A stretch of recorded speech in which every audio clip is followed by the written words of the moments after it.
అధికారంలోకి వచ్చిన 2 ఏళ్లలో రాష్ట్ర అభివృద్ధికి కృషి చేశామని మంత్రి నాదెండ్ల మనోహర్ అన్నారు. సంక్షేమ పథకాలతో పేదల జీవితాల్లో కొత్త వెలుగులు నింపుతున్నట్లు చెప్పారు.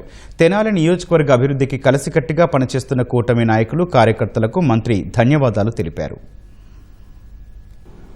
పవన్ కళ్యాణ్ గారు ఏనాడైతే ప్రతిపక్ష ఓటు చీలనివ్వమో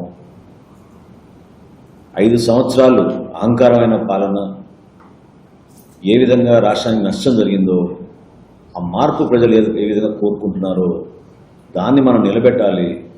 దానికోసం అవసరమైతే మనం తగ్గాలి. అనేక కార్యక్రమాలు చేశాం, సంక్షేమం చేశాం, అభివృద్ధి చేశాం.